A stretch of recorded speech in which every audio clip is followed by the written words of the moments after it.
Bien, alors je crois qu'on a peut-être vu l'heure, on a peut-être intérêt à, dans un premier temps, quitte à revenir sur cette intervention. Après, on a deux interventions à prévoir, maintenant à organiser. Donc, en premier, celle de Madame Lily Mavinga Ngonga, donc qui est présidente de l'association SOS Femmes Amiens. Il y a beaucoup d'Amiens aujourd'hui, mais bon, allez savoir pourquoi. On vous donnera la réponse à la fin. Bonjour, euh, C'est bon. ouais, je m'appelle Madame Lily Mavinga Ngonga. Je suis présidente de l'association SOS Femmes. Cette association est pour défendre les droits de la femme. J'ai eu l'idée de créer cette association quand je suis arrivée en France en 2005. 2005, au pays, j'avais occupé de hautes fonctions. J'ai été plusieurs fois secrétaire des ministres, j'ai travaillé dans de grandes entreprises. Et à l'arrivée de l'AFDEL, à l'entrée de Laurent Désiré Kabila, j'ai été à Kisangani. Et quand il y a eu la guerre, moi j'ai reçu une balle ici. J'ai la plaie ici, j'ai reçu une balle. Et quand ils tiraient, ils ne voyaient même pas qu'il y avait des femmes et c'était au marché. La guerre a commencé au marché. Et ils torturaient, tout ça. Bon, ça a éclairé. Et quand je suis rentré à Kinshasa et il y a eu Kabila qui a eu le pouvoir, j'ai pu quand même travailler. Et en travaillant, j'ai été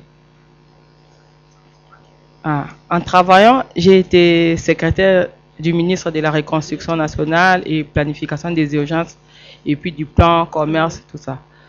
Le ministère de la Reconstruction, c'était comme la primature. Nous avons vécu la guerre à l'est de la République démocratique du Congo parce qu'on allait souvent là-bas en mission. Et quand il y a eu l'attaque du centre à Gisenyi, on a vu personnellement, ça a fait au moins 5 ou 6 ans après j'ai commencé à manger la viande. Et ça m'a vraiment écœuré. Et avec tout ce qui s'est passé et tout ce qui continuait à l'Est, et on voulait essayer de faire mieux, mais on ne pouvait pas parce que il faut se taire. Tout ce que tu vois, tu ne peux rien dire. Et quand le président Kabila été assassiné, il y a eu son fils. Avec son fils, c'était encore pire. J'ai démissionné. Et quand j'ai démissionné, c'était encore pire. Pour quitter le pays, il fallait même que je me déguise pour sortir de l'aéroport. Arrivé en France, c'est par là que j'ai eu l'idée de créer l'association SOS Femmes. J'ai créé et après la création, j'ai commencé à travailler avec une ONG à Kinshasa, là où cette ONG s'occupe des femmes handicapées et des orphelins. Et maintenant là, avec tout ce que j'ai vécu à l'Est, je veux maintenant aider les femmes, donc parler d'elles et les aider, toutes ces femmes-là. Bon, j'ai préparé mon texte, donc les violences faites aux femmes à l'est de la République démocratique du Congo. La femme est victime de viol qui est utilisé comme arme de guerre dans cette partie de la République. Le gouvernement reste indifférent et ne fait rien pour aider la femme à lutter contre cette violence dont elle est victime.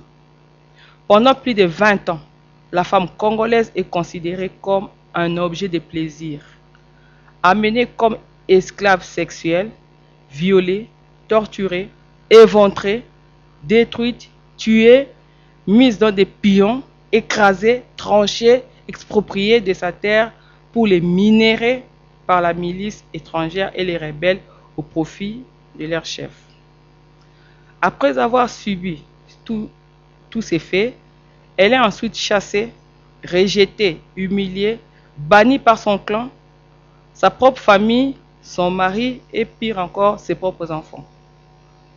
Cette agression continue jusqu'aujourd'hui. Malgré les changements, ça continue.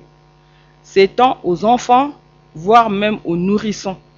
Et jusqu'à ce jour, reste impuni et en plus en présence des observateurs des Nations Unies, de la communauté internationale, des organismes de droits des hommes installés en permanence.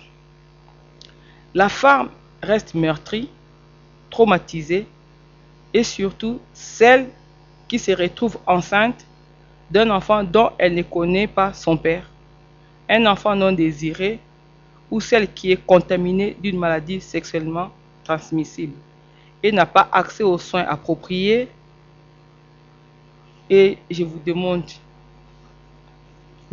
donc vous me dites, quel sera l'avenir de cette femme et de cet enfant? Vous allez me répondre. La femme est abandonnée à son triste sort, à sa misère, voire même à sa mort. Elle ne mérite même pas un enterrement digne. C'est la fosse commune qui l'attend et sans cercueil, dans un pays où l'état des droits est bafoué, donc n'existe plus et aucune structure pour les accompagner alors qu'elle existe. La femme est ignorée comme un papier toilette utilisé. Moi, je remercie personnellement le docteur Denis Mukwege pour les réparations faites aux femmes gratuitement pendant ces douloureuses épreuves. Malheureusement, il a été obligé et forcé d'abandonner parce que le commanditaire de ces actes barbares les menaçait. Il a reçu le prix Nobel de la paix 2018 à Oslo, accompagné de Madame Nadia Mourad, ancienne otage de l'organisme État islamique. L'association SOS Femmes, dont je représente, travaille déjà en partenariat avec la fondation que j'avais dit à Kinshasa. Et j'organise déjà les récoltes de fonds et de vêtements, chaussures, jouets, toutes sortes d'appareils, machines à coudre, béquilles, fauteuils roulants, tout pour aider ces femmes-là à l'est de la République démocratique du Congo. Et vraiment, j'ai profité d'ici pour faire appel aux propriétaires de ce monde, les destructeurs, les commanditaires de ces massacres, les voleurs et vautours de la richesse, d'arrêter parce que trop c'est trop. Les femmes vraiment sont... C'est comme s'ils n'existent plus. Ce sont des choses donc n'ont plus de valeur. Il faut que cette valeur-là revienne. Il faut que quand une femme s'élève, que ce soit une femme tête haute et quand elle parle, que ce soit une femme. Vraiment là, elles ne font plus rien. Et il y a d'autres qui sont abandonnés dans un coin, ils ne font rien, désespérés parce qu'ils n'ont plus d'avenir. Et ces enfants-là n'ont plus d'avenir. Et quand j'ai essayé de parler, il y a eu une journée culturelle, j'ai rencontré Monsieur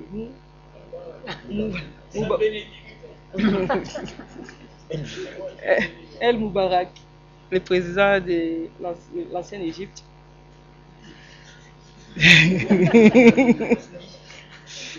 Et il m'a proposé de cette journée et j'ai accepté. J'ai dit je viendrai et je parlerai de cette violence atroce qui continue malgré les élections, malgré tout ce qui se passe, mais l'Est, là, ça continue jusqu'à ce jour. Et même, ils violent même les bébés, le nouveau-né, le jeune, donc ça continue jusqu'au... Il faut que ça cesse, que ça cesse. C'est ce que je lutte pour que ça cesse et qu'on puisse aider les femmes de cette partie de l'Est de la République démocratique du Congo. Merci.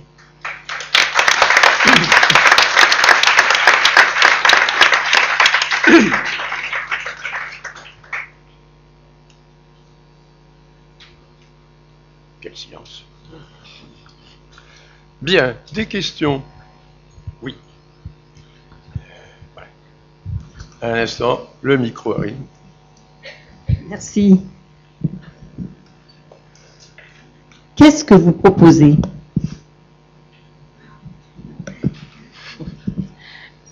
J'ai deux propositions.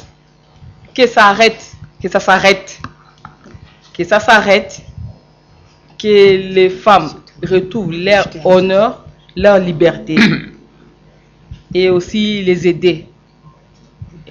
Comment, oui? Les aider donc déjà, il y a des femmes qui se promènent nues, qui n'ont même pas des trucs pour s'habiller. Il y a ils n'ont pas accès aux soins. Il y a des femmes malades qui n'ont même pas de traitement.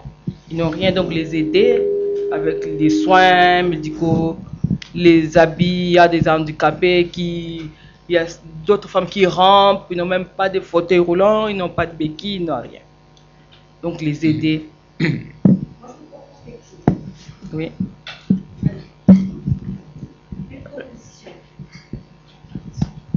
Et si vous décidiez, pour changer le moral, pour changer la façon dont l'homme dans votre pays voit la femme, donc c'est, si j'ai bien compris, une catastrophe totale, si vous décidiez de ne plus avoir d'enfants, terminé, il n'y a plus d'enfants, qu'est-ce que vont devenir les hommes?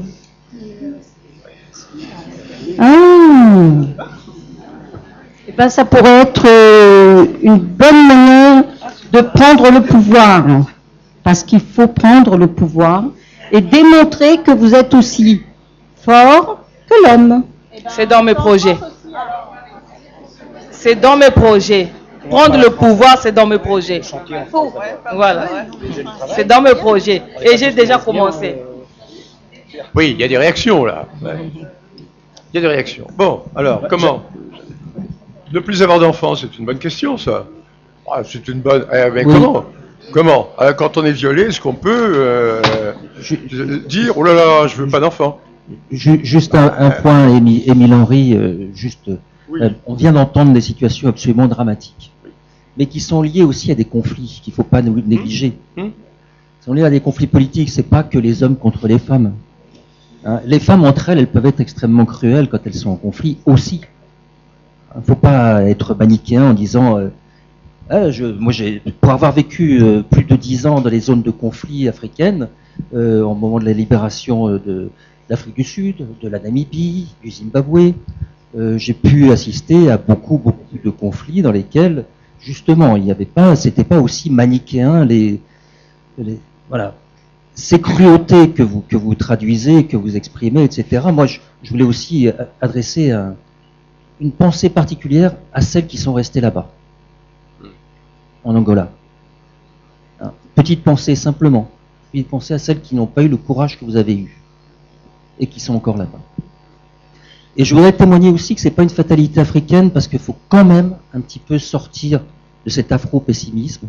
Pour avoir vécu dans ces zones de conflit, j'ai vu aussi des pays comme le Botswana, où la démocratie permet de réguler les relations entre les gens, que ce soit des hommes et des hommes, des femmes et des femmes, et des hommes et des femmes. Et où, dans mon hôpital, je recevais autant d'hommes battus que de femmes battues. Je me souviens d'un homme qui est venu avec son oreille à la main, parce que sa femme l'avait tranché. C'est que l'homme a fait quelque chose de... Ah bah ça c'est... c'est ce qu'on dit. Pas ta femme, elle saura toujours pourquoi. Je vois mal une femme enlever l'oreille sans que l'homme fasse quelque chose de mal. Oui, mais par la même occasion, il ne pouvait plus l'entendre sur votre question. Ce que je voudrais dire, c'est que il ne faut pas qu'on sorte de cet après-midi avec une idée du continent africain comme un continent de pure sauvagerie, où on excise, où on maltraite, où on viole. Il y a des zones où démocratie, dialogue permettent justement de réguler la violence, qui est la violence naturellement humaine. Et je pense quand même que c'est juste un point que je voulais souligner pour ne pas laisser une impression trop afro-pessimiste. Voilà, je voulais juste ça. Merci. Oui. Alors, attendez, deux questions. Mademoiselle, madame et monsieur. Ah ben vous avez... Ah, je savais pas. Oui, bon. Juste rapidement, dans les deux cas des récits qui ont été présentés, ce sont des régions quand même qui sont très exploitées économiquement. Et il ne faut pas l'oublier non plus. Le pétrole pour la personne qui a présenté son récit, l'autre, j'imagine, les terres, les minerais, tout ce qui a été d'exploitation, tout ça avec l'aval des gouvernements en place hyper corrompus, avec tous les organismes tirés des Nations Unies qui disent, comme dit Madame, voient, témoignent, mais ne font rien, ou bien reportent, mais sans aucun intérêt, alors qu'il y a des massacres qui s'opèrent. Mais il ne faut pas l'oublier, l'exploitation. Quand il y a des mineurs, des enfants qu'on met dans les mines, qui sont des fois improvisés, des fois même encadrés par les industriels ou des gens, des entrepreneurs félons qui font des choses avec les mineurs, c'est une réalité. Donc les femmes sont effectivement ciblées comme étant des victimes, parce que dans ce cas présent, on le voit bien, mais il y a aussi les enfants que vous avez cités, mais il y a aussi toute la population qui vit, qui survit, mais sous l'œil des gens qui sont des prédateurs, c'est tout. Donc il y a des prédateurs économiques. Ça se fait pas comme ça d'emblée. On va pas parler de la morale en disant ce sont des gens qui sont nés comme ça. Il y a des noirs, il y a des blancs, il y a des etc. Il y a des exploiteurs, il y a des expatriés et il y a des Nations Unies.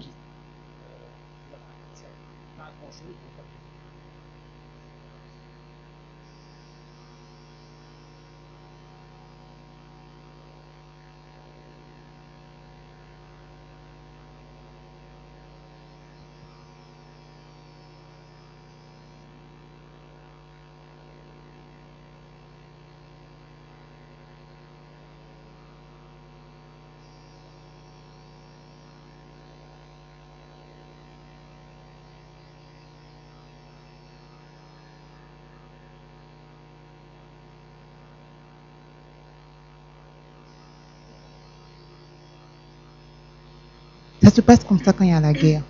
C'est une forme de domination par rapport à l'assaillant.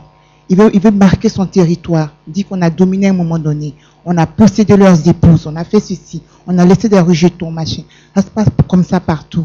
Mais moi, je pense que dans des situations pareilles, il faut mener des actions de prévention, de sensibilisation.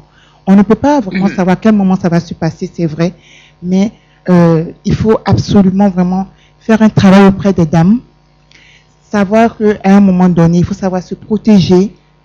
Il y a des préservatifs qui existent, il y a toutes sortes de moyens, je ne sais pas. C'est vrai que c'est peut-être des contrées reculées, dans des villages, mais je pense qu'aujourd'hui, même dans les fins fonds des villages, il y a des téléphones portables, voilà. Quand on veut vraiment y arriver, on arrive, quoi. Il faut vraiment faire beaucoup de sensibilisation, de prévention. Et puis continuer votre action, c'est vraiment magnifique. Et je vous encourage vivement. Voilà. Merci. Merci. Merci beaucoup. Comme vous venez de me dire, sensibiliser, il y a des préservatifs, oui. Quelqu'un qui veut te violer, là. Est-ce qu'elle peut penser à un préservatif? Voilà. Donc, il y a des femmes qui sont des femmes qui ont appris, il y a des femmes intelligentes et qui connaissent tout ça. Mais quand ça est passé, ces gens-là n'ont pas eu le temps d'utiliser les préservatifs. Non, mais proposer la pilule, comment est-ce qu'on peut proposer? Non, c'est maintenant, c'est ce que maintenant, nous, on s'organise maintenant là, mais d'abord par aider celles qui sont déjà atteintes, qui n'ont rien, qui ont tout perdu et qui dorment dans la belle étoile. Il y a celles qui n'ont même pas une tente pour dormir. Il y a la pluie, il y a le soleil, il y a tout qui se termine sur elles. Et commençons d'abord par les aider, celles-là, et maintenant apporter ce que vous venez de proposer aux autres. Mais dans un premier temps, c'est aider celles qui sont en besoin, quoi. Ouais. Merci. Je voulais Oui. D'autres questions? Stéphane Punel, je suis chargée de formation sur l'association Solidarité Femmes, le Relais 77. Moi, je voudrais intervenir sur 3 choses. Déjà, monsieur, vous parliez des violences conjugales en parlant qu'il y en avait aussi beaucoup sur les hommes. Statistiquement, oui, il y en a sur les hommes, mais les proportions ne sont pas les mêmes dans 88% des situations. En France, c'est les femmes qui sont victimes, et dans le monde, je connais pas les proportions, mais c'est beaucoup plus de femmes qui sont victimes que les hommes. Ça ne veut pas dire qu'il n'y a pas d'hommes, mais en tous les cas, les proportions sont pas les mêmes. Je voudrais aussi réagir sur le fait, madame, faire la grève d'avoir des enfants. Je pense que quand on est violé, c'est pas un choix de se retrouver enceinte. Donc, comme trouver comme solution faire la grève de faire des enfants, je pense que les femmes qui sont violées aimeraient ne pas se retrouver enceintes, effectivement. Ouais, ne pas se faire violer. Hein. Et juste pour finir, au niveau de la prévention, je rejoins tout à fait la collègue qui intervenait en termes de prévention auprès des filles, des femmes, oui, mais aussi auprès des hommes, pour promouvoir l'égalité femmes-hommes, parce que plus on sera sur des rapports égalitaires, et là, peu importe qu'on soit en France, à l'international, n'importe quel pays, plus on fera diminuer toutes les violences faites aux femmes, et peu importe quelle violence, les mutilations sexuelles dont on a parlé ce matin, les pratiques, les victimes de la prostitution, les victimes de viols de guerre, etc., etc. Voilà, je voulais juste rajouter ça. Merci.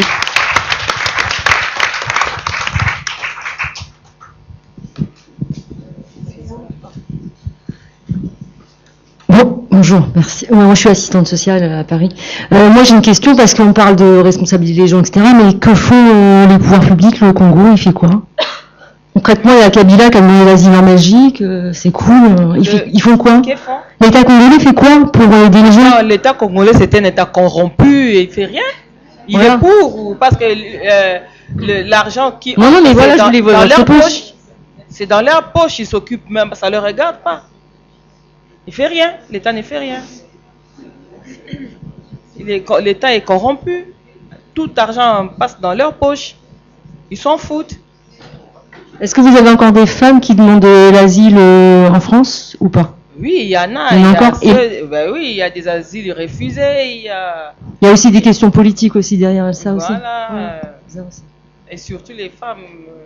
Il y a celles qui ont des enfants, qui ont laissé les enfants. Il faut le faire venir et déjà le statut est refusé. Et donc on ne sait rien faire. Quoi. Oui, madame.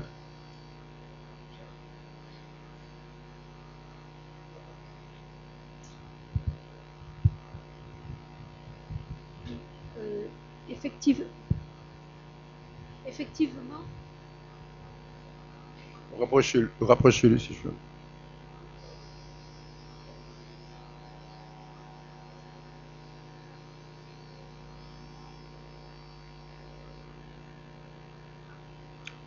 Oui. Non, ça ne sera pas détourné. Parce que j'ai déjà commencé et ce que j'ai envoyé, c'était arrivé et je veux qu'on essaye de les aider, d'envoyer encore plus parce qu'il y a celles qui savent coudre. Parce que chez nous, on peut même mettre ton gaufrier devant la maison, tu branches et tu fais tes gaufres, tu vends. Tu vois, donc ne fût-ce qu'un petit rien un petit cordon pour qu'ils commencent à faire quelque chose, quoi. Parce que quand ils font rien, ils sont rejetés. Déjà, la famille regarde, hein, celle-là, elle était violée. Et il y a celles qui sont violées devant les enfants, devant son mari. Et il y a... C'est animal, quoi. Ouais, c'est animal. Et votre association à Paris, elle est à quel endroit? C'est à Amiens. À Amiens, pardon. À Amiens, oui. D'accord. À Amiens. Merci. Trop mieux. Bonjour. Bonjour.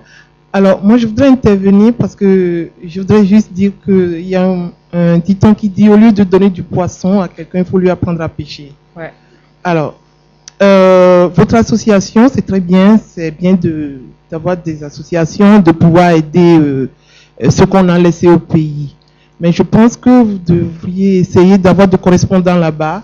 Parce que le fait de se regrouper aussi en association là-bas, vous pouvez facilement aider au mieux ces femmes qui sont victimes de violences, hein, pas que les femmes, il y a les hommes aussi, comme vous venez de dire.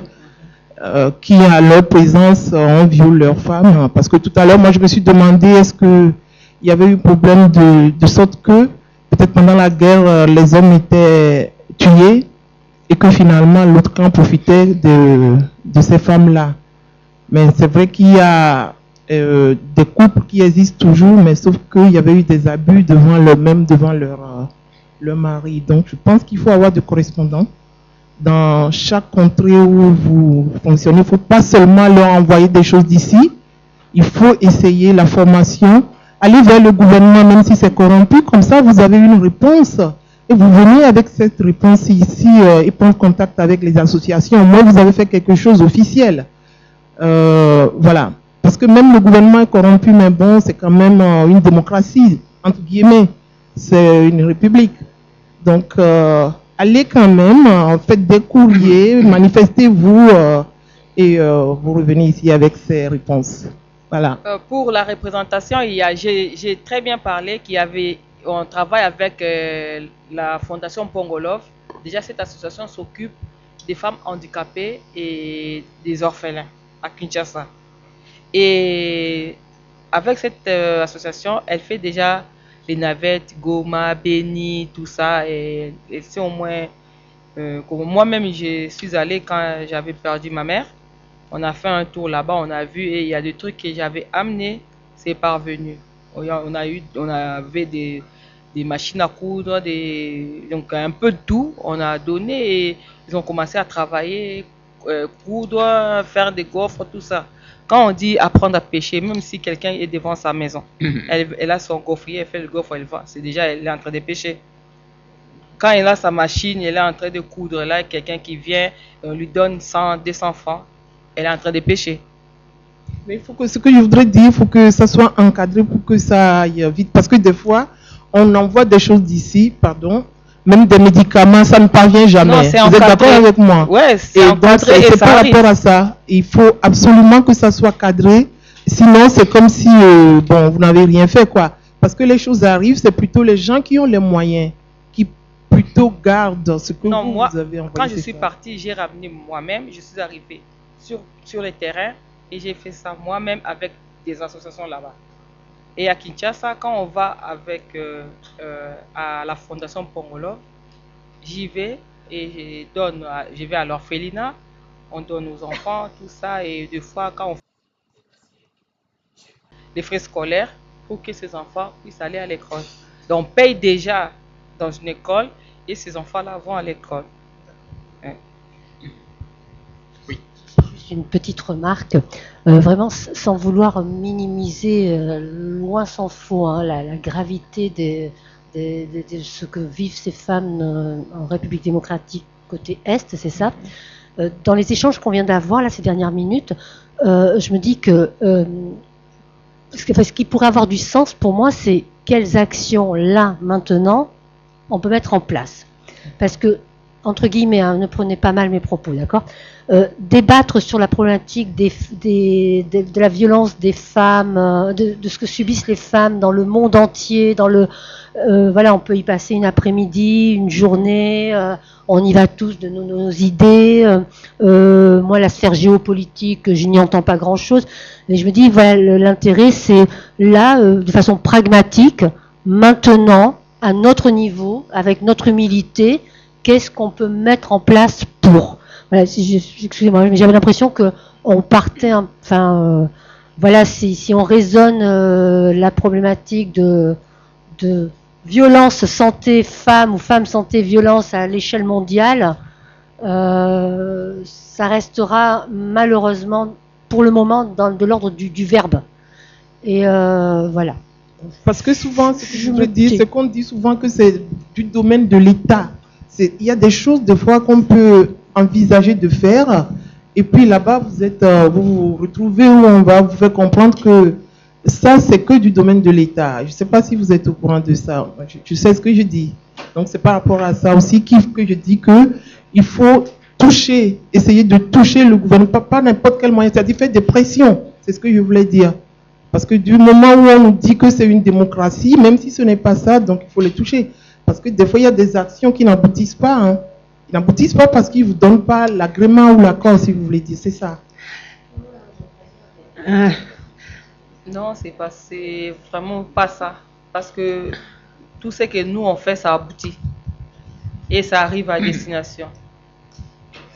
S'il vous plaît, oui, moi je pense que ces récits qu'on a entendus là tout de suite, moi je vous le dis comme je le ressens, c'est quelque chose pour moi qui est impensable. Hein.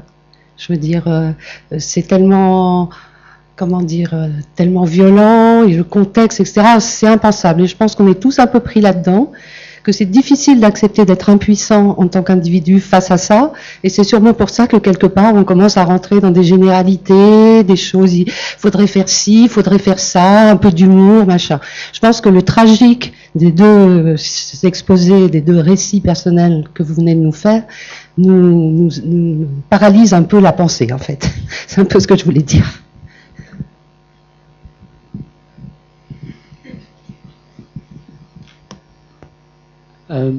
J'avais aussi une question à l'endroit de Madame Anna. J'ai remarqué qu'elle vous avez retenu avec une précision les noms des personnes qui vous ont fait subir cette souffrance-là. Et Oui. je voudrais savoir, est-ce que vous avez pensé déposer plainte ou engager une poursuite judiciaire envers ces personnes-là? Merci, je vais vous répondre. Premièrement, quand je suis arrivée ici, ce qui comptait plus pour moi, c'était pas le papier, c'était la santé de ma fille. Je voulais d'abord la voir améliorée. Et puis d'aider, j'étais accompagnée par l'OFPRA. Et puis j'avais des assistants sociaux, j'avais CIMED et COMED. Après, ils m'ont proposé ça parce que là, jusque-là, franchement, j'ai encore peur parce que ça m'a déjà arrivé une fois, Madame Nabila. Il y avait une association qui nous a proposé au Kada Kwalia, au foyer, d'aller visiter le musée des Louvre. Et j'étais partie là-bas avec ma fille et je suis tombée sur un client que je l'ai servi en Afrique. C'est des hommes c'est des hommes influencés, ils ont de l'argent. Et moi, je me demande, je crois, j'aimerais bien faire ça un jour, mais pour le moment, je ne suis pas encore préparée. Je perds. Même il y a des milliers africaines que j'arrive pas à fréquenter parce que je perds, je sais pas, c'est lui qui est derrière moi. Et ici encore en France, des fois, il y a des crimes, il y a des viols qui se passent, mais ça ne se passe pas à la télé ni à la police. Et quand tu pars à la police, c'est déjà trop tard, c'est déjà fait. Donc moi, je me protège encore parce que je me sens encore, je perds. Je perds et puis je ne sais pas à qui j'ai des problèmes. J'ai des noms et je peux être prête de le faire, mais et après? Ouais.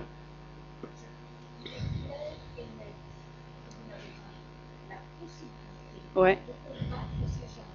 Oui. Oui. Oui. Moi, je voudrais apporter le témoignage pour avoir lutté. Donc, pour avoir lutté contre la pédophilie en Afrique, en particulier dans les années 90, que je travaillais sur les questions des enfants des rues, on avait un prêtre français de notoriété publique, pédophile, au Togo, au Sénégal. On a mis 12 ans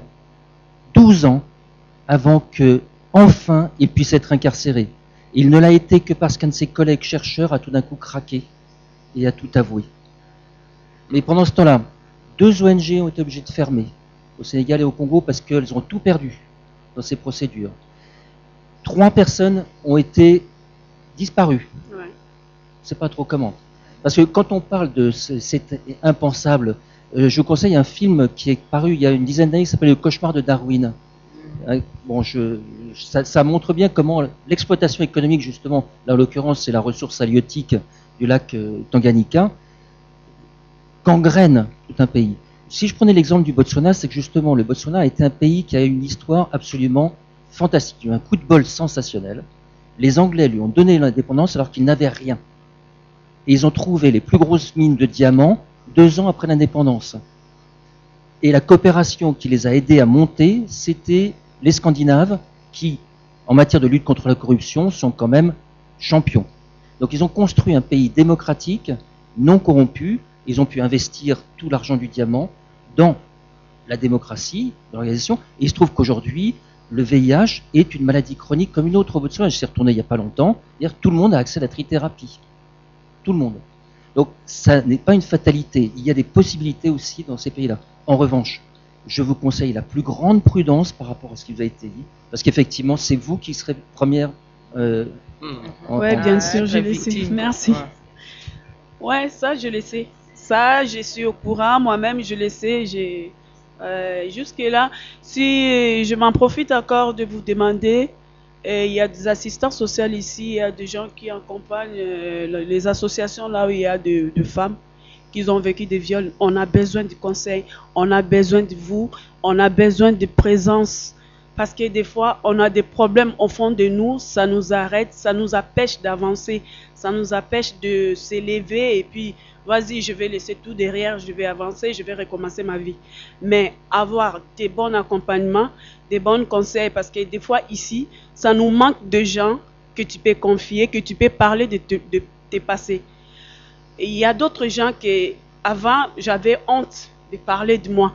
Mais aujourd'hui, si j'ai le pouvoir, si j'ai le courage, la force de le parler, parce que j'ai compris qu'au fur et à mesure que je parle de ça et je me défoule, et ça m'aide d'avancer.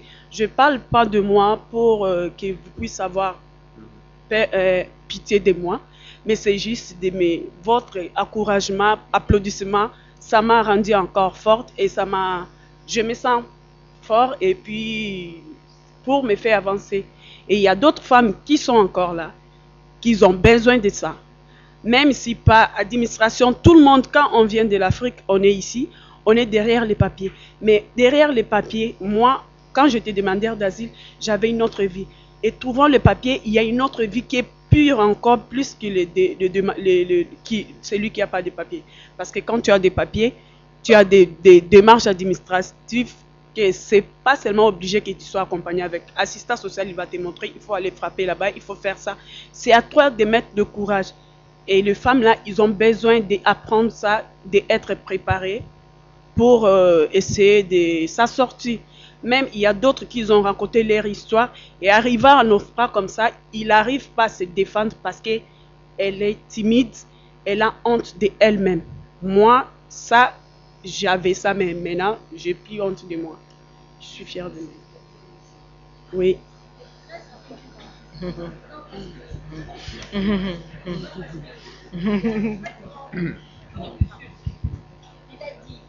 Qu'est-ce qui vaut mieux? Laisser les gens dans la tête ou avoir la éprouver qu'ils sont dans la tête. Oui. Oui. Je voulais ajouter quelque Oui. chose Oui, et répondre un peu à Timothée. Il y a eu quelque chose est passé ici en France, à Paris. Il y a un jeune garçon congolais, pas de Kinshasa mais de Brazzaville, qui sortait avec une fille du président africain. Et quand ils étaient en conflit, le garçon là a mis des photos pornographiques sur Internet. Au moment où je vous parle, donc 2 ou 3 jours après avoir mis ces photos là sur Internet, le garçon là a été tué, jeté à la Seine, ici à Paris. Et maintenant, si elle porte plainte, quel sera son sort? Ouais. Allô? Oui. Voilà. Non, moi je pense pas. Allô? Bien, attendez. Oui, madame. Bonjour. Bonjour. D'abord, je voulais vous remercier pour votre liberté de parole et pour votre courage. Parce que c'est comme ça qu'on peut faire avancer le monde et le sort des femmes. Et je voulais dire aussi qu'il existe des avocats très engagés et des associations très engagées qui s'occupent d'aider les femmes et de les accompagner dans leur reconstruction. Et il y en a beaucoup. Voilà. Moi, je représente Existentiel à Paris, dans le 11e, et on est un centre pluridisciplinaire. Donc, on a à la fois psychologues, thérapeutes psychocorporels, des gens qui s'occupent également de l'alimentation, des avocats justement. En tout cas, l'idée c'est d'aborder globalement la personne. Voilà. Existentielle. Mais bon, il y a plusieurs associations. L'idée c'est que seul, vous ne pouvez pas... il faut vous protéger par le collectif, et il y a des collectifs, et déjà, Madame Kemchouch, vous faites un travail magnifique, Madame Nonga aussi, et voilà, bravo, merci. Vous voulez intervenir? Alors, ce sera la dernière question. Ah, le micro fait le tour. Attendez, on va vous apporter un micro. C'est bon, le micro arrive. Oui. Merci. Oui, je voulais juste revenir effectivement sur l'élément porter plainte ou pas. Enfin, Madame Fernando, merci pour votre intervention, et je pense que la force n'appartient qu'à vous et la décision aussi. Donc, au-delà de savoir si c'est dangereux ou pas, je pense qu'il faut être très vigilant sur un discours sur la lutte contre les violences faites aux femmes, parce qu'à ne pas porter plainte, on reste dans un statu quo. On est en train de se demander effectivement depuis une heure que faire pour lutter contre les violences à la fois dans les différents pays respectifs d'où vous venez, aussi en France où le combat continue, et qu'en fait c'est plutôt l'enjeu de quel est l'accompagnement. Vous l'avez très bien d'ailleurs rappelé, et c'est là qu'en fait se joue l'enjeu sur comment les femmes qui souhaitent porter plainte puissent être correctement accompagnées, et sur l'accès aux droits. Et quand aujourd'hui on est sur un sujet violence femmes étrangères, santé, je pense que c'est la question de l'accès aux droits et l'accès à la santé de toute femme étrangère ou pas, en situation irrégulière ou régulière. Et la question de porter plainte, c'est la question que toutes les femmes peuvent porter plainte en France. C'est absolument pas rédhibitoire, et la police est interdite d'arrêter les personnes pour des titres de séjour quand on vient porter plainte pour violence. Après, c'est effectivement comment on se fait accompagner autour, mais on peut pas promouvoir la loi du silence sur les violences si on veut l'éradiquer et avancer sur ça. Après, c'est des moyens qu'on se donne, effectivement. Merci. Donc, la dernière question. Voilà, moi je voudrais intervenir par rapport à la violence qui est faite à la femme, précisément par rapport à l'intervention de Madame Lili, donc à l'est de la République démocratique du Congo. On a demandé quelles sont les solutions. Pour moi, je pense que les solutions, il ne faut pas aller la chercher ailleurs, parce que la cause de cette violence, c'est la guerre.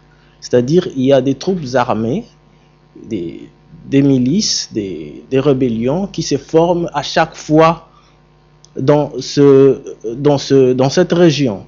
Alors, moi je pense que la solution, c'est la paix, parce que s'il y a la paix, il n'y aura plus cette forme de violence qui sont faites à la femme.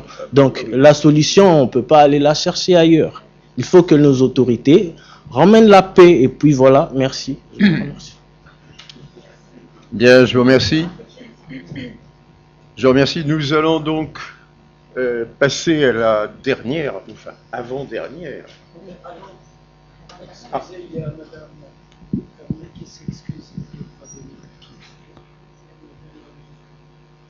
D'accord, donc je présente les excuses de Madame Keltouma Badri, accompagnatrice sociale Coalia à Château-Thierry. Voilà. Ben oui, son témoignage donc ne sera pas présenté.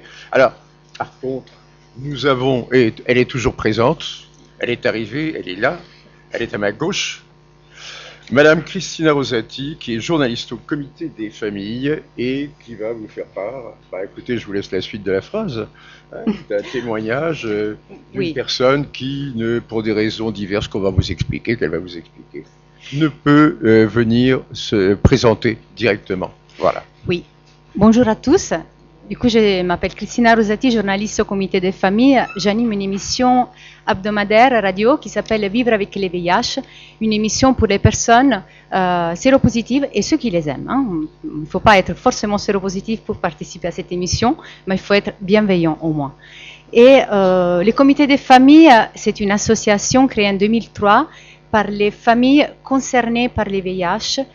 Et depuis, nous recevons principalement des personnes qui arrivent d'Afrique subsaharienne, beaucoup de femmes, beaucoup d'enfants, des personnes souvent isolées, qui ne travaillent pas, qui ne parlent pas de leur maladie autour d'eux, qui viennent au comité de famille parce que c'est aussi la maison des familles. C'est un lieu ouvert, on peut venir sans rendez-vous, c'est ouvert vraiment tout le temps. Et aujourd'hui, moi je me fais porte-parole. Je ne suis pas ici pour parler vraiment de l'association, mais je me fais porte-parole de Nina. Nina, c'est une femme ivoirienne d'environ 40 ans, en France depuis 1 an et 9 mois. Dans ce récit que j'essaie de vous raconter, j'essaie de rester le plus possible lié à la manière dont Nina m'a raconté son histoire. J'ai gardé ses mots, les mots qu'elle employait, parce que même si elle n'est pas là avec son visage à témoigner, elle est vraiment très courageuse d'avoir accepté de témoigner pour elle et pour toutes les femmes qui ont vécu des expériences semblables à la sienne. Pour l'inviter à parler, je lui ai posé une simple question. Après, c'était un fleuve de paroles. Je lui ai demandé « Pourquoi as-tu quitté la Côte d'Ivoire pour venir en France ?» Elle m'a répondu « Je ne voulais pas venir en France. J'ai laissé la Côte d'Ivoire pour aller travailler en Tunisie comme femme de ménage, comme beaucoup d'Ivoiriennes. Il y avait un monsieur qui proposait de l'aide pour obtenir le passeport et qui offrait ce boulot de femme de ménage qui est très bien payé. J'avais 3 filles. La première, je l'ai eue quand j'avais 15 ans. Je suis donc partie par avion en direction Tunis. L'avion a fait une première escale à Casablanca, ensuite est reparti pour la Tunisie. Une fois arrivé là-bas, ils m'ont contrôlé. J'avais un faux billet de Casablanca à Tunis. Du coup, ils m'ont demandé si j'avais de l'argent. Sinon, ils ne me laisseraient pas sortir de l'aéroport. Je leur ai montré tout l'argent dont je disposais et ils m'ont laissé sortir. À la sortie, il y avait un homme qui m'attendait, mais qui n'était pas ivoirien, contrairement à ce dont je m'attendais. C'était un arabe qui avait une photo de moi. Alors je l'ai suivi. Chez lui, il n'y avait pas sa femme à ce moment-là, ni ses enfants. Il m'a dit que je devais travailler 5 mois sans salaire avant d'être payé. La nuit, lorsque sa femme n'était pas là, il s'est réveillé et venait dans mon lit. Et a continué à le faire aussi quand sa femme est rentrée. La maison, elle était grande. Le monsieur disait être un conseiller du gouvernement tunisien. Il avait plein de caméras dans la maison. J'étais désespérée car je ne savais pas comment m'en sortir. Je même volé une photo de ce monsieur et je l'ai envoyé en Côte d'Ivoire. Mais la femme du monsieur a commencé à douter de moi. Elle m'a reproché de ne pas bien travailler alors qu'ils avaient dépensé des sous pour me faire venir de la Côte d'Ivoire. Et a commencé à me donner de plus en plus de boulot à faire. Cette maison dans laquelle j'étais prisonnière était proche de beaucoup d'ambassades. Un jour, j'ai réussi à parler avec un Français que j'ai rencontré dans la rue et je lui ai expliqué ma situation. Le Français m'a dit qu'ils allaient m'aider à m'enfuir un jour quand mes patrons partiront pour une ville voisine s'occuper des oliviers. Grâce à lui, j'ai pu sortir et me réfugier dans les quartiers où il y avait d'autres femmes africaines. Quand le monsieur est rentré, il s'est aperçu de ma fuite, il m'a recherché, m'a appelé et demandé pourquoi j'avais fui. Je lui dis qu'il ne m'avait jamais payé et qu'en plus il abusait de moi. Il insistait pour me voir et je suis allée au rendez-vous. Il avait juré de ne pas me faire du mal. Il m'a rendu mon passeport, il m'a même donné un peu d'argent, il s'est excusé, disant qu'il s'était comporté ainsi parce qu'il était malade. Il voulait m'aider. Il m'a donc demandé si j'avais envie de traverser la Méditerranée, car si j'avais voulu rentrer en Côte d'Ivoire, au bout de ces 3 mois en Tunisie, j'aurais dû payer la douane et je ne pouvais pas. Je lui ai fait confiance. Il m'a dit qu'il avait des contacts. J'ai constaté que beaucoup de femmes que j'avais connues partaient elles aussi vers la Méditerranée. Je suis partie en car avec d'autres personnes vers la frontière avec la Libye. J'étais habillée avec des vêtements arabes et j'étais voilée. Au niveau de la frontière, il y avait un désert. Nous l'avions traversé pendant 3 jours à pied. Chacun avait dû payer 350 €. Dans ce groupe d'une trentaine de personnes, il y avait une femme avec une insuffisance rénale et au bout d'un jour de chemin, elle est tombée au beau milieu du désert. Et on l'a laissée derrière, avec un homme et sa sœur. À un moment, c'est moi qui suis tombée et je suis restée seule. Je me suis donc donné du courage, j'ai repris la marche dès que j'ai pu. Il nous avait dit, dans ce cas, de bien fixer la lune et de marcher tout droit. J'ai finalement réussi à rejoindre le groupe. En revanche, la femme malade et sa sœur et l'homme qui étaient restés derrière, ils n'étaient pas là. Nous nous rapprochons de notre but, Mais plusieurs fois, nous avons dû faire marche arrière, car il y avait des chiens qui contrôlaient la frontière. Jusqu'à quand plusieurs 4x sont venus pour nous prendre et nous ont emmenés dans un immeuble pas complètement construit, où il y avait beaucoup de monde. Les hommes étaient armés. Ils nous ont comptés et disaient que 3 personnes manquaient à l'appel et qu'ils allaient tous nous tuer. Finalement, la femme avec l'insuffisance rénale et les autres 2 personnes sont arrivées. Les hommes ont fini par nous laisser tranquilles.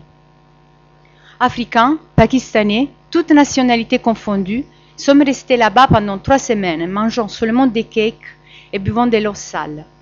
Un jour, un homme est arrivé, il nous avait amené du couscous, les seuls repas en 3 semaines. Et il a dit que d'ici 3 jours, nous partirons en bateau. Je demandais, quel genre de bateau? Il a répondu, le Titanic. Les jours décidés, à 23 heures, ils nous ont emmenés au bord de la mer. Il y avait partout des hommes avec les visages déguisés, des fusils, avec lesquels ils m'ont aussi tapé. Les bateaux étaient à 500 mètres de la côte. Il fallait rentrer dans une zodiac cachée par les vagues, l'attraper quand la vague montait pour y rentrer. Moi, j'ai peur de l'eau. Je ne sais pas comment, il y a quelqu'un qui m'a aidé à monter. Sinon, je ne serais jamais arrivée toute seule. Après, ils nous ont déposés dans les vrais bateaux comme des sacs de riz. Il y avait 2 femmes qui ont accouché, une 3e qui a fait une fausse couche. Nous n'avons pas eu de contrôle jusqu'en Italie, mais le problème était que les bateaux coulaient. On était sur 2 niveaux, et dans les niveaux d'en bas, il y avait des gens qui s'est noyés. Pendant cette traversée dans la nuit, plusieurs filles ont été violées. Nous sommes arrivés dans les eaux internationales vers 7 heures du matin, et là, des hélicoptères nous ont trouvés. Le conducteur du bateau nous a dit de ne pas dire que c'était lui qui nous avait conduits, sinon on allait tous mourir. Quand la police a débarqué sur le bateau, elle est tout de suite allée vers le conducteur qu'ils avaient déjà vu depuis les hélicoptères. Le conducteur d'origine maghrébine accusait un Ivoirien d'être lui le chauffeur, mais la police n'a pas cru à cette histoire. Une fois débarqué en Italie, on m'a mis sur un car pour la ville de Bologne. Après 2 jours, j'ai eu malaise. Ils m'ont amené à l'hôpital et j'ai fait une fausse couche. Je suis restée 2 ans en Italie, toujours en attente des récépissés. Je ne parlais pas italien. Les assistantes sociales que j'ai vues me disaient toujours que je n'avais pas la possibilité de rester. J'étais toujours stressée. Et à la fin, j'ai décidé de suivre un monsieur ivoirien qui a voulu m'aider. Il m'a conduit en France avec sa voiture personnelle. Enfin, à Paris, je suis allée en banlieue parisienne chez une dame de mon village qui avait besoin d'une femme pour du travail domestique. Mais elle ne me payait pas. Et j'étais encore une fois bloquée chez quelqu'un sans possibilité d'évoluer ou d'être autonome. Alors je suis partie à Paris. Pendant 1 mois, j'appelais tous les soirs les 115 pour avoir une place pour dormir en attente d'une solution durable. Je suis dormie dans la rue et c'est à ce moment-là que j'ai rencontré le père de mon fils Samuel. Avec lui, l'histoire n'a pas duré, mais il a reconnu le bébé, même s'il ne peut pas vraiment m'aider. Nous sommes toujours en contact. Depuis, j'étais logée dans 2 ou 3 hôtels avant d'obtenir une place en ACT où je suis aujourd'hui. La chose qui m'a beaucoup troublée de mon parcours, on était les années que je passais en Italie, car je ne comprenais pas ce qui s'est passé. Enfin, quand j'étais à l'hôpital là-bas, ils m'ont donné des cachets à prendre, mais ils ne m'ont pas dit à quoi ils servaient. Du coup, au bout d'un certain temps, j'avais arrêté de les prendre. Arrivé en France, quand je suis retournée à l'hôpital, ils m'avaient prescrit les mêmes médicaments. Et je me demandais, mais pour quelle raison je dois les prendre? C'est à ce moment-là que j'ai découvert que j'avais le VIH. Je me pose toujours cette question. Comment ont-ils pu me donner ces médicaments sans me dire pour quelle raison je devais les prendre? J'allaitais mes 3 premières filles. En Côte d'Ivoire, quand tu tombes enceinte, ils te font les tests du VIH. Et si tu l'as, tu ne peux pas donner le sang. Mais ce n'était pas mon cas. Mon petit dernier, Samuel, je ne l'allaite pas, mais au moins, je sais qu'il n'est pas malade. Maintenant, j'attends que de l'OFI un récépissé, et même si je ne pourrais pas travailler tout de suite, je voudrais au moins faire un stage pour apprendre un métier comme tout le monde. J'aimerais m'occuper des petits enfants ou des gens âgés. J'ai voulu laisser ce témoignage pour les jeunes filles africaines. Méfiez-vous des apparences. Il y a beaucoup de personnes malveillantes, même s'ils n'ont pas l'air. Moi, je n'étais pas du tout prête à partir à l'aventure. Mais je suis une combattante. Depuis que ma mère m'a abandonnée, quand j'avais seulement 1 an et 7 mois, j'ai grandi seule et j'ai appris à me battre. Il y a beaucoup de filles choquées qui n'ont pas le courage de témoigner. C'est pour elles que j'ai décidé de tout raconter. Merci.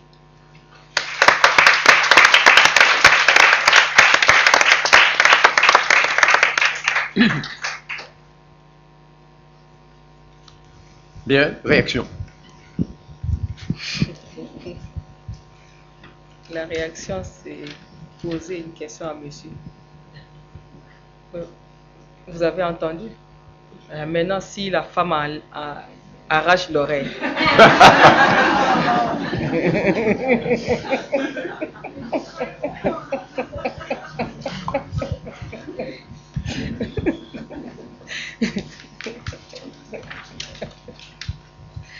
Oui, une question? Réaction? Je voudrais juste réagir et vous remercier beaucoup parce que moi je travaille dans une association qui s'appelle le Comité Action Logement. On accompagne les personnes à accéder à un logement. Donc il y a aussi tout ce qui gravite autour bien sûr. Mais très généralement on ne connaît pas le passé des personnes qui ne souhaitent pas le raconter ou évoquent des moments passés. Mais voilà. Et c'est important et je pense aussi que c'est un petit peu pour ça qu'on est peut-être un petit peu choqué ou voilà, ému par ces discours et ces récits, parce qu'on les entend finalement pas, qu'on voit les gens au quotidien, mais finalement on les voit au moment présent et on les accompagne pour voilà, dans la démarche, mais plutôt pour le futur et pour avoir un avenir le meilleur possible. Mais voilà, on n'est vraiment pas au courant de ce que les personnes ont pu traverser avant et c'est bien de le savoir et de se le rappeler. Merci. Oui, puis autrement que par la presse ou une lecture, bien sûr. Autre réaction, question?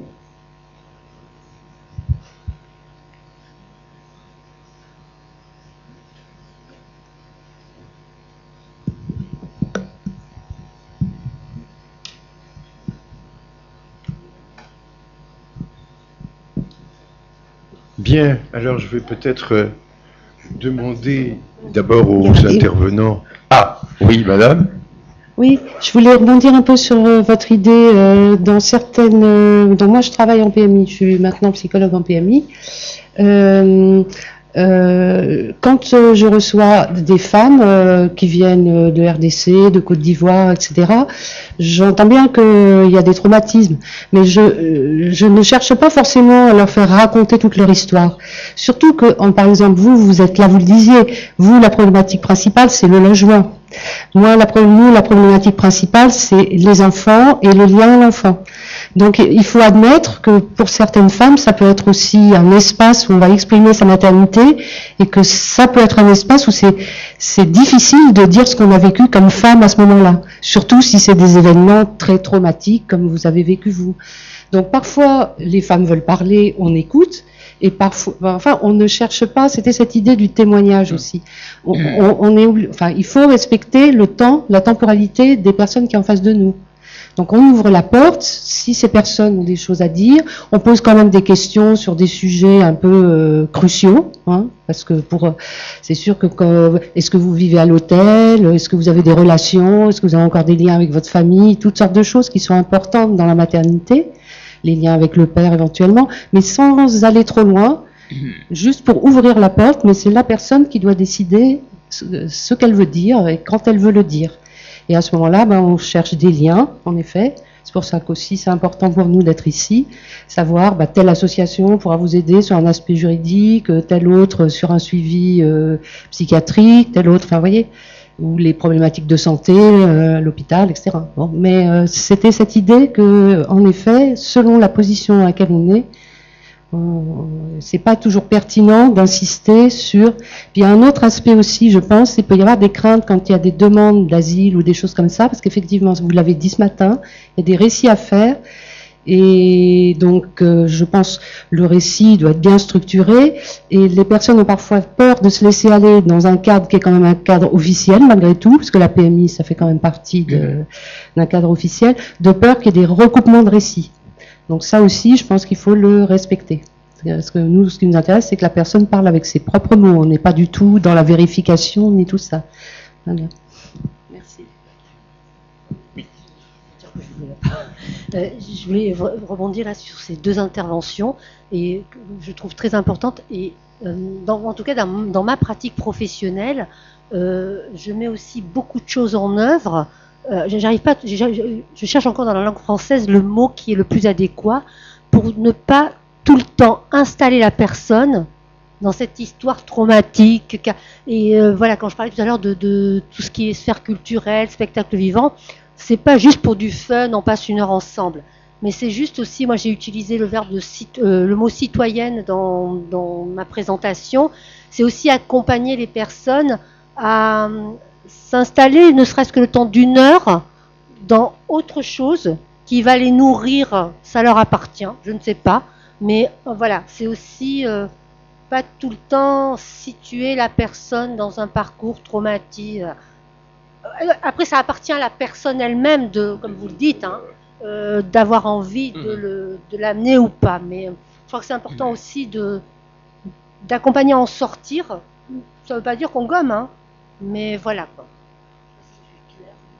Oui, personnellement, ça me paraît nécessaire, si vous voulez, d'en sortir, parce que sinon, on a, excusez-moi, hein, les mots sont mauvais des fois, mais on aurait l'impression de tourner en rond et de ne pas permettre à la personne qu'on a en face de soi de sortir, justement, si on lui demande sans arrêt de raconter son histoire, s'il ne fait que la raconter, ou alors on est dans un autre cadre qui est peut-être plus thérapeutique, à ce moment-là, c'est différent. Mais là, il y a une rencontre avec un professionnel, avec un projet, plus ou moins clair, plus ou moins présent à l'esprit, qui est d'aller de l'avant, de marcher vers le futur, comme on dit.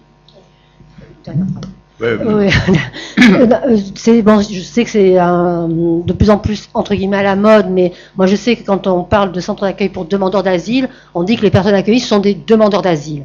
Et personnellement, je ne supporte plus cette expression, quoi. Nous accueillons des personnes qui sont dans une situation particulière au niveau administratif, qui est en l'occurrence la procédure d'asile, mais on ne réduit pas à la demande d'asile. C'est pour ça, pour moi, c'est jamais acquis le fait d'accompagner la personne parce que voilà, oui, je travaille avec des demandeurs d'asile. Bon, ben, une fois que c'est dit, ça veut dire quoi derrière la demande d'asile?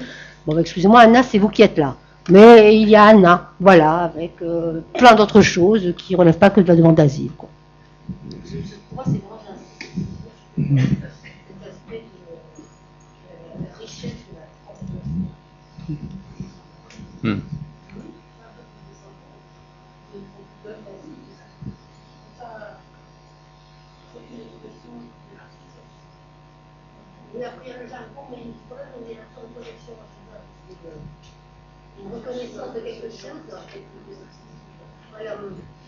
Je voulais juste dire par rapport au récit qu'on entend, c'est vrai que de répéter, alors d'abord, moi, en tant qu'assistant social de secteur, on n'a pas des questions autres que d'un parcours, comme dit Madame, c'est-à-dire les éléments essentiels, le cadre de vie pour essayer d'aider les personnes après par-dessus le marché, pour des fois leur faire rentrer dans les logements, etc. On a besoin de connaître un petit peu une anamnèse réduite.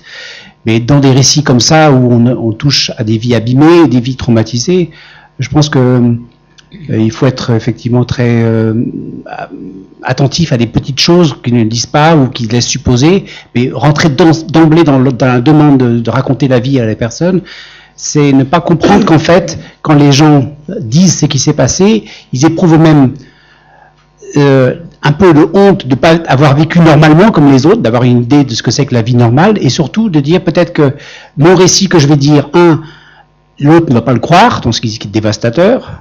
2, ça va l'amener à éprouver les mêmes choses que j'ai dû éprouver, mais en le traumatisant ou en le sidérant.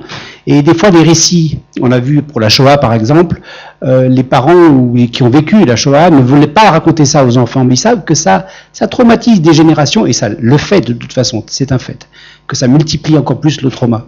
Mais c'est vrai que de transmettre un récit comme ça, c'est pas neutre. Donc il faut faire attention à être délicat. Enfin, je veux dire, c'est comme vous dites, c'est pas seulement réduire les gens à de l'administratif, au sans-pape, ou au DA, ou etc., etc. Nous-mêmes, nous sommes des DS, mais je veux dire, on est aussi des humains, et avons nos propres vies, nos propres parcours, nos propres. Donc, il faut être attentif à tout ça quand on est en face de l'autre, quand on entend un récit. Je pense, c'est important. Merci.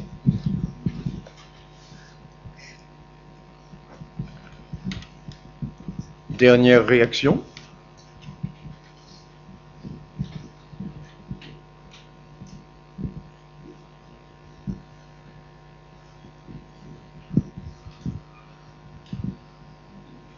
participante veut-elle ajouter quelque chose?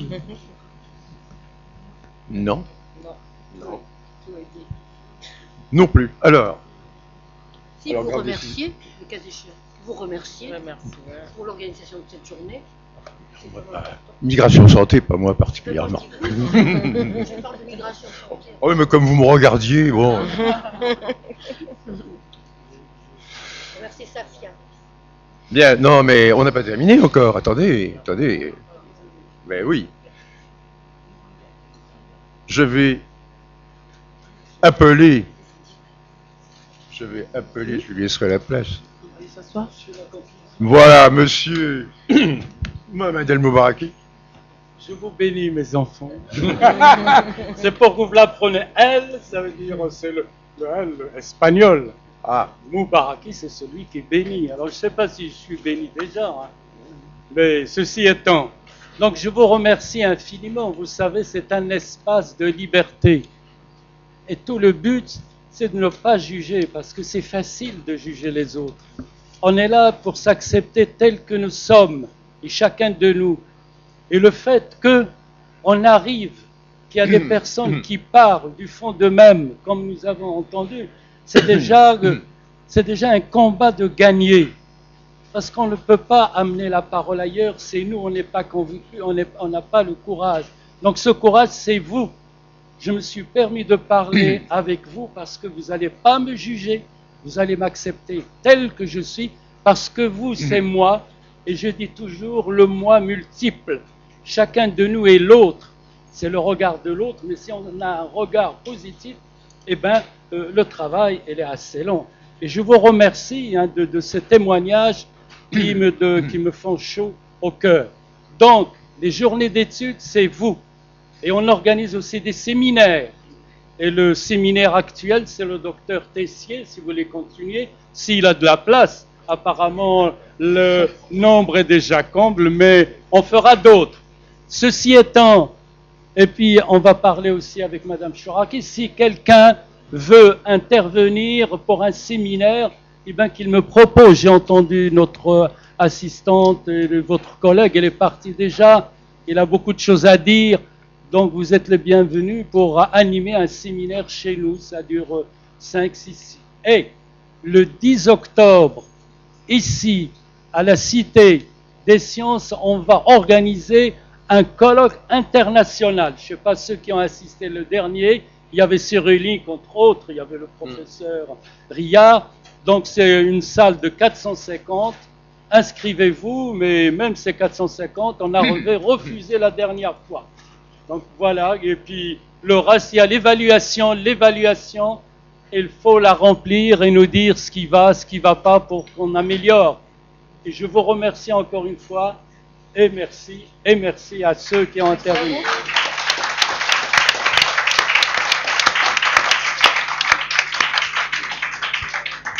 Bien, merci donc à Migration Santé et à tous ceux, toutes celles qui ont porté cette journée, dont le début a commencé il y a quelques mois tout de même, vous le savez parce que vous recevez les emails. Merci à vous public, par vos questions qui ont dynamisé cette journée. Merci. Merci. À bientôt. À la prochaine.